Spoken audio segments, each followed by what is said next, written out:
name is Isabel Hawkins. I'm an astronomer here at the Exploratorium, and we're very excited tonight because we have an amazing program for you, which is to tell you about NASA's latest mission to the planet Mars called InSight.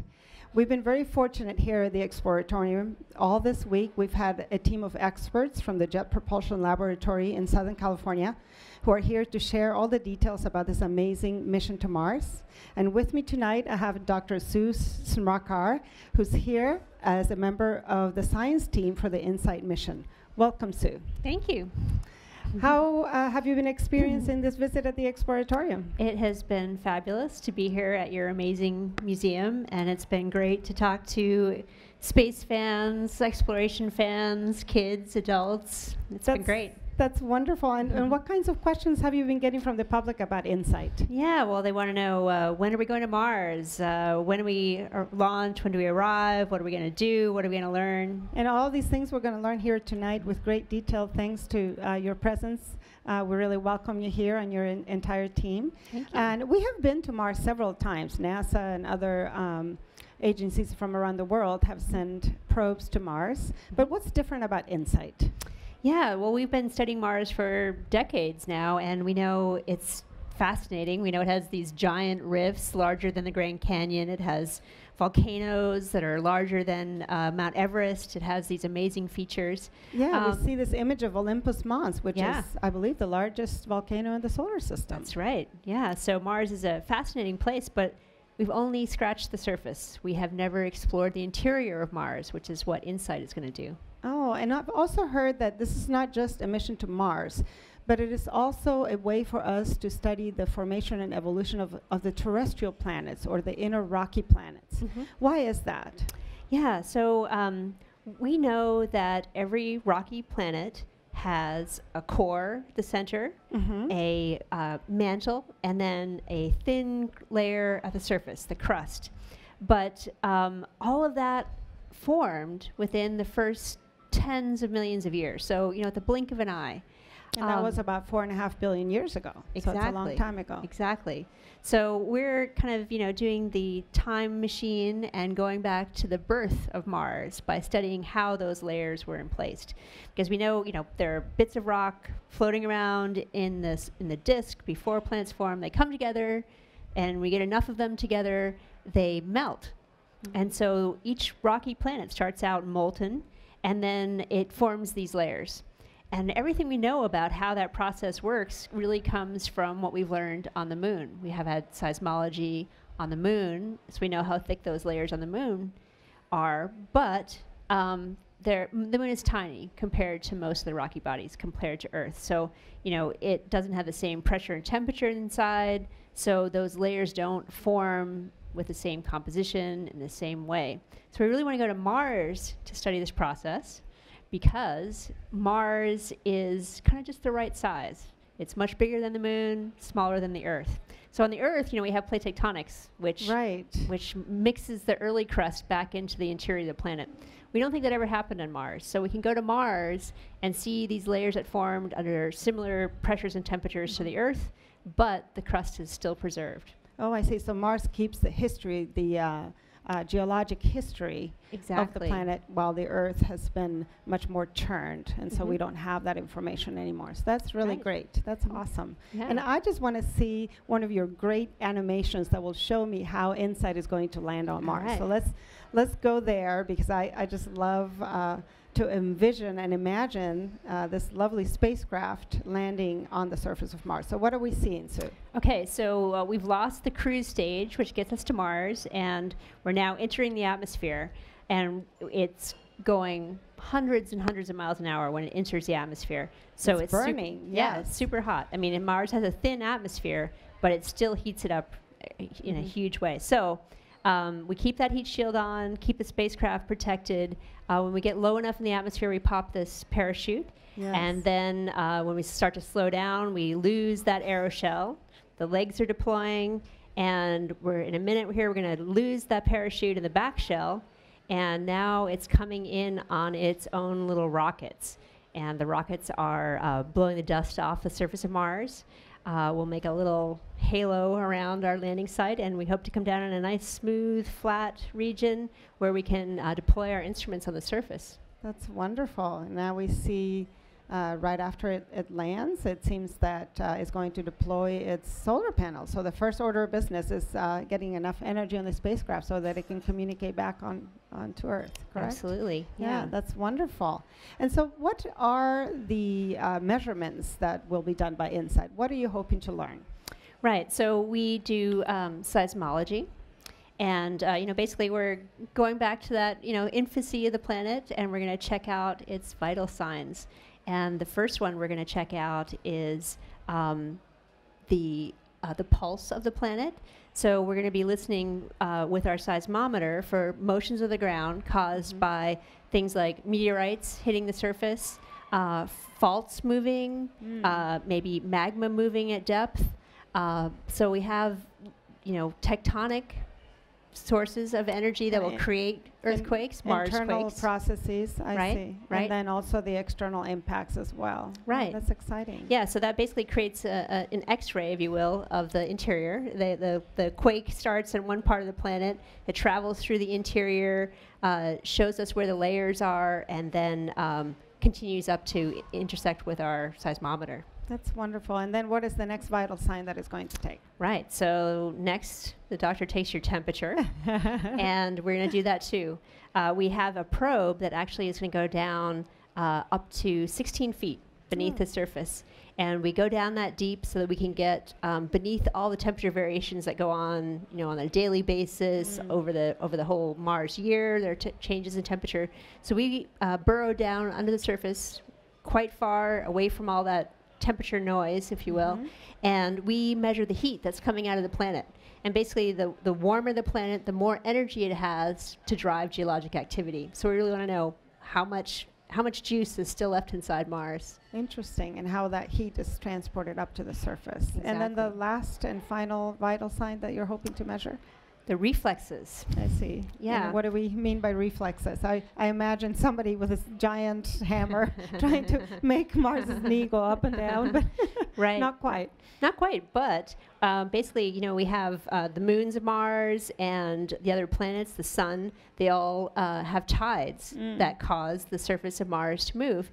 And how the pattern of how the motions of the surface come together, how they change over time, tell us about what's going on in the interior.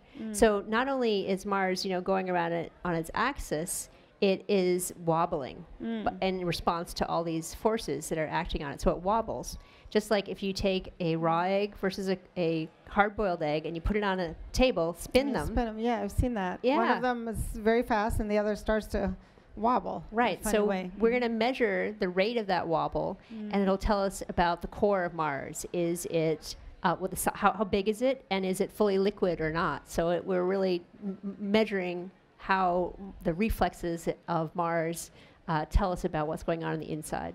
That's really fascinating. Congratulations on all this amazing mission. And I see that you were very kindly brought us this lovely half-size scale model of the InSight lander, which is a lander, not a rover this time. That's right. We have to sit quietly. Sit quietly. But that is one of the scientific requirements, actually, that you are in one space so that you can make all these measurements with great precision. And not have to deal with changes in the environment as well. So, but I see that, so much of this scientific mission also relies on precise and excellent engineering. And we're fortunate that you also brought with you some of your colleagues, your engineering colleagues, and we have a team here, one of our scientists from the Exploratorium and a JPL engineer who are going to tell us the details of the instruments.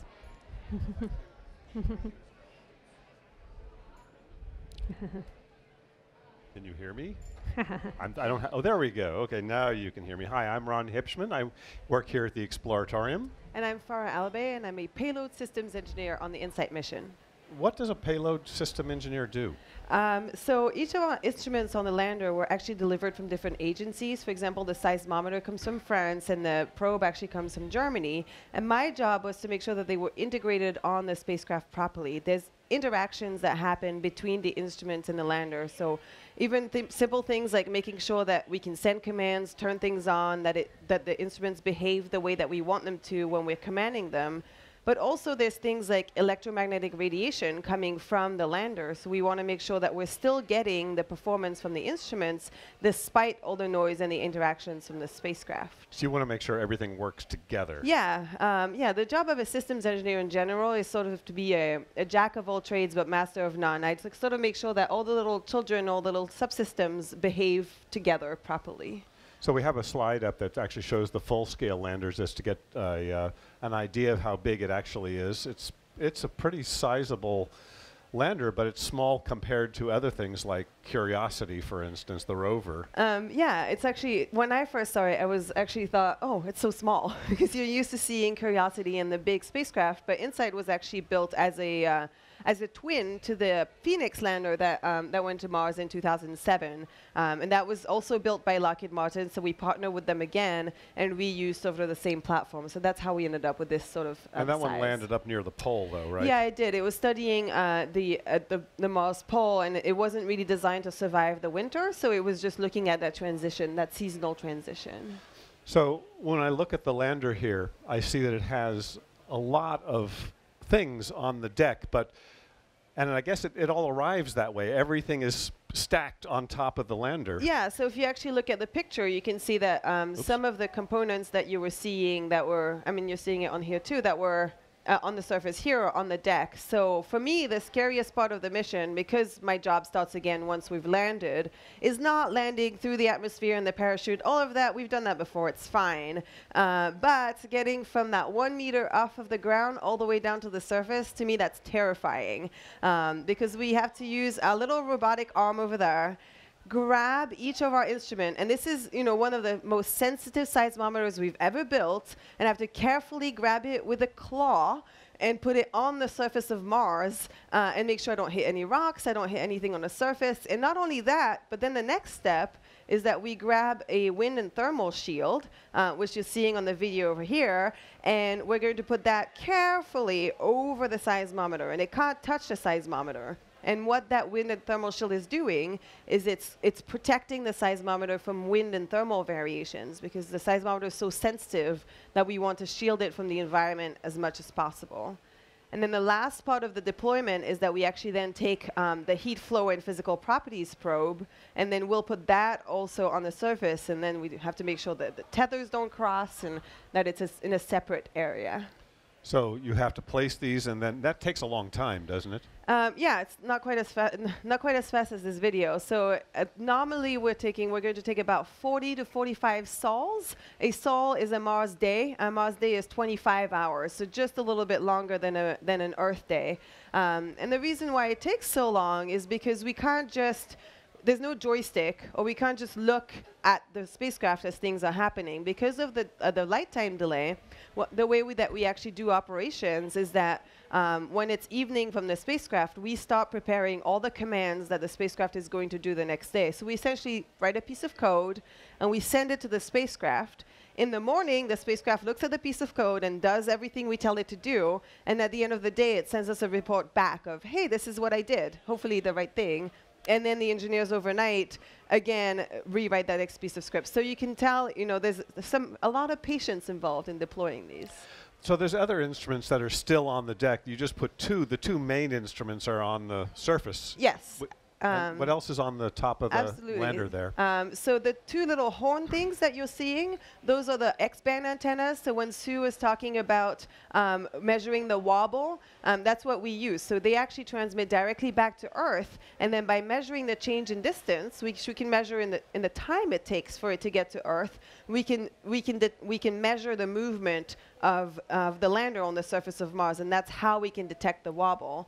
And then you're also seeing, I'm also already mentioned the arm, there's a pressure inlet for a pressure sensor, and then two little booms for wind sensors. And the reason why we have that is because we actually want to detect the pressure and wind changes so that we can decorrelate those from the seismometer changes, because the seismometer will actually detect those changes too. So when we see a pulse or multiple pulses, we want to make sure it's actually a seismic event and not just a gust of wind. Not just the wind blowing on it. Yeah, and there's also a magnetometer on that for the same reason. The magnetometer measures the magnetic field of Mars? Well, Mars doesn't have a magnetic field, but if there are any magnetic events that happen, then we'll be able to detect them, even coming from the spacecraft. Now, there's a couple of cameras on there. Why would you? What do you need cameras for?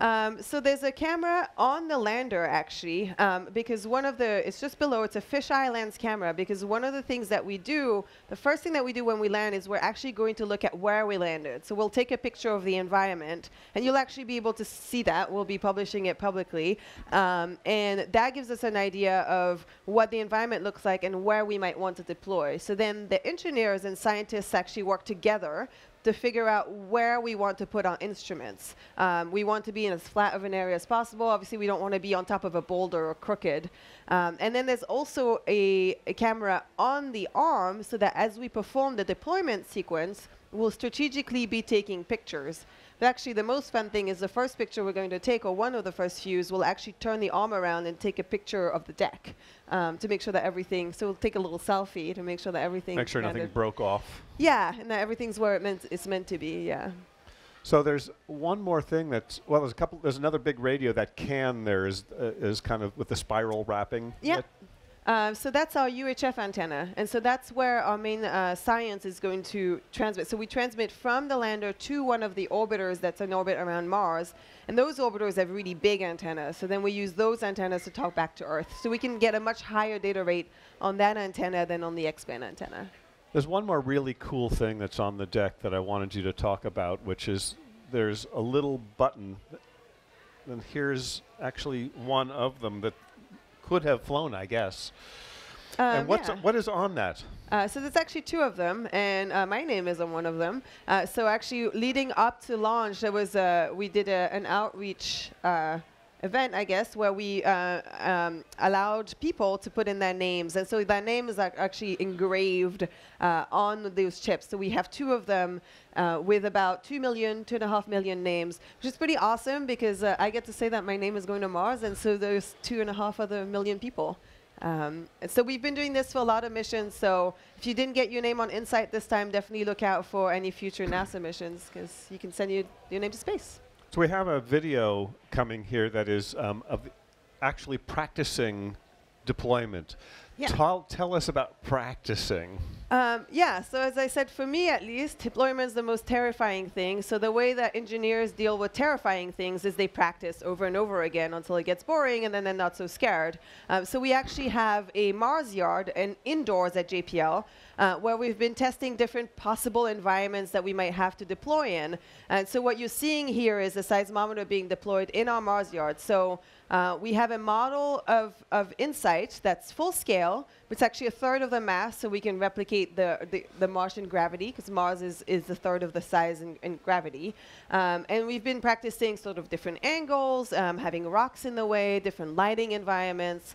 And when we land on the surface, I mentioned that we'll be taking pictures. What we'll actually do here is we'll replicate the environment that we're seeing in the Mars yard. So if you happen to come to JPL around Thanksgiving, just after Thanksgiving, you'll be seeing the exact an exact replica of the environment that InSight will be sitting in, including any angle that the lander might be on. So we do tests pretty much every day, and we've been practicing sort of the whole range of possible solutions.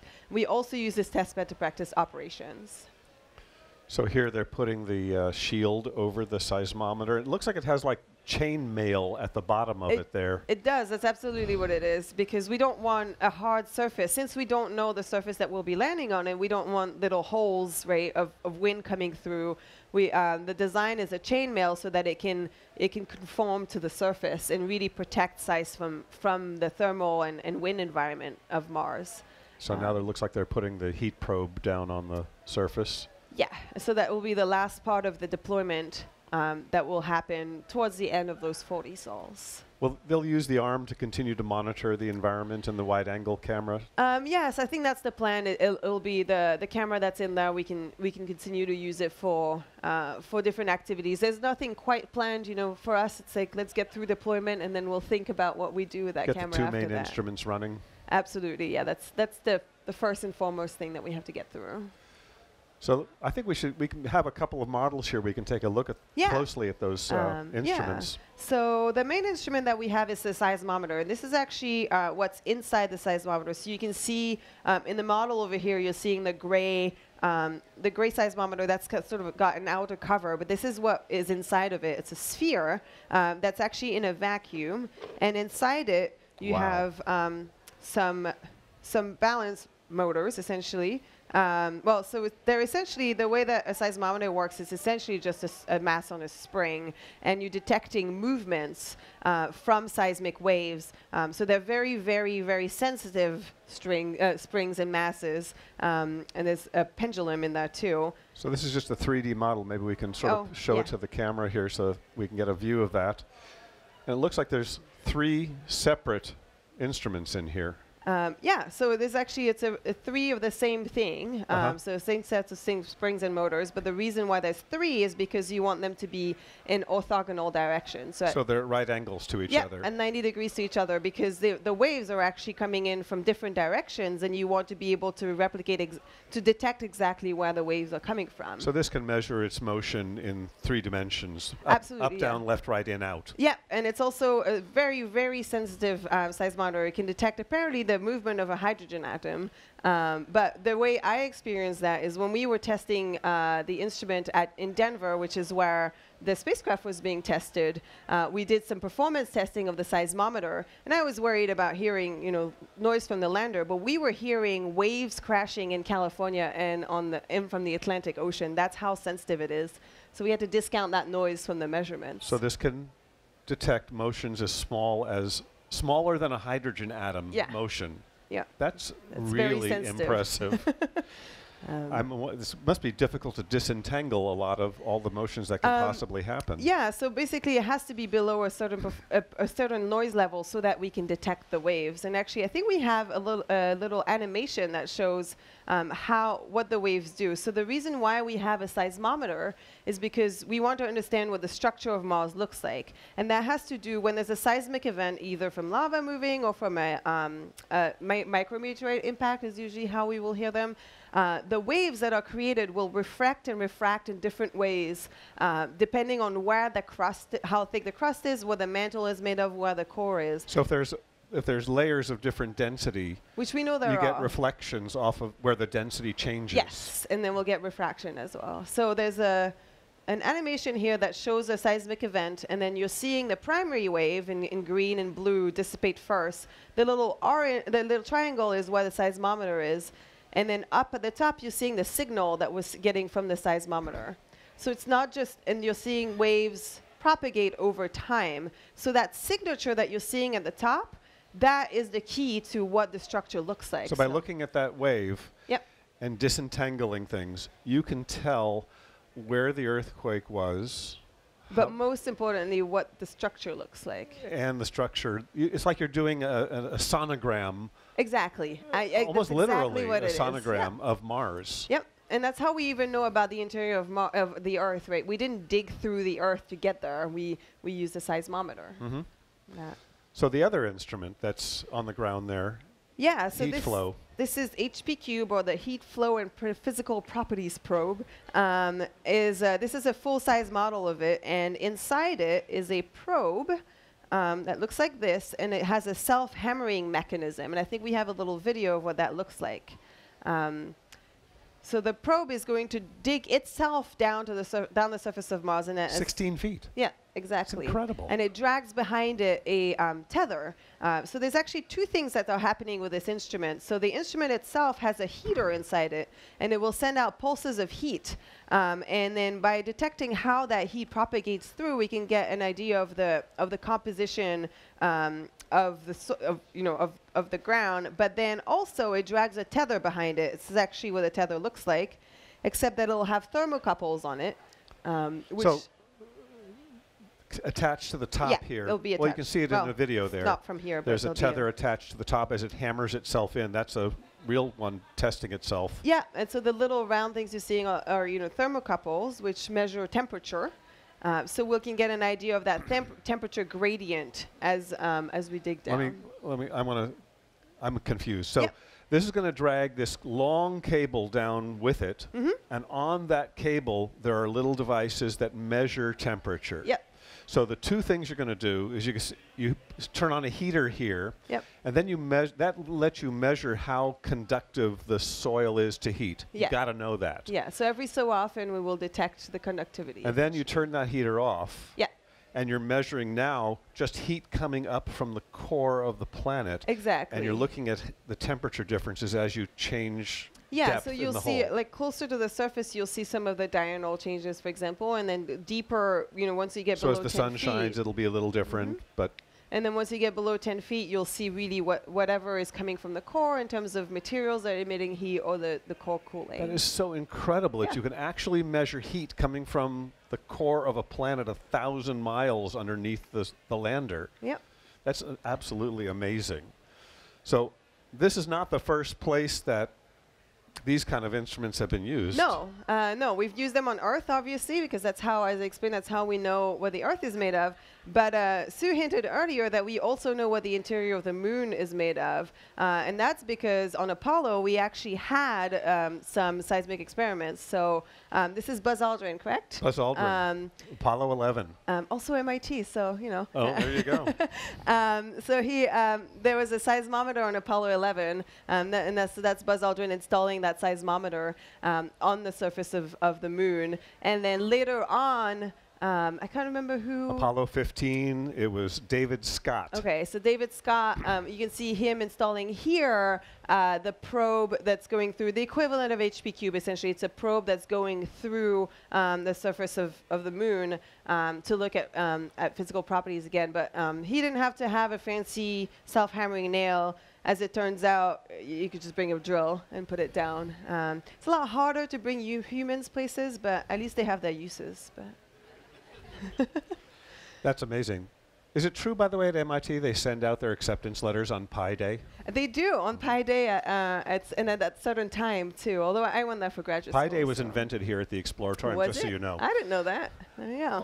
I think that Isabel had a question. So we throw it back to Isabel. Well, first of all, I'd like to thank you all. Thank you, Sue. Thank you, Farah. And thank you, Ron, for sharing this amazing information about this InSight spacecraft. But Sue, you must be very excited that this is about to launch. Tell us, when is it going to launch, and when do you expect to get data back? Yeah, so our launch window starts on May 5th, Cinco de Mayo. We hope it'll go off on that first day, but it could launch any time in May. So it doesn't matter when we launch, we still arrive on Mars the Monday after Thanksgiving, November 26th. So it takes about 6 months to get there, and then we'll start doing our thing. So that's when your job really begins as a scientist, to analyze the data. So what will your role be? So I am the deputy project scientist, so I will be trying to make sure that every experiment is getting what they need to be successful. But my particular baby is the heat flow probe. I've been working on that for a long time now, so I'm especially excited to get that data. That's wonderful. And then so that we can better understand the evolution and the processes that formed the terrestrial planets. That's so important for us to understand, and so impactful here on Earth. I really want to thank you for your time and for your expertise. And I know that if you're interested in following InSight on the web, there will be a site at JPL, that at NASA, and maybe you could share that site. Sure. So it's mars.jpl.nasa/InSight. There you go. So you can go see the launch and Hey, so see forth. the launch. Yeah, I saw that you had a countdown to the launch, and then you can get the latest information on that very first selfie, which is something we'll all be looking forward to. So thank you so much, everyone here. Thank you to our live audience, and thank you to our viewers out there online, and we will see you next time.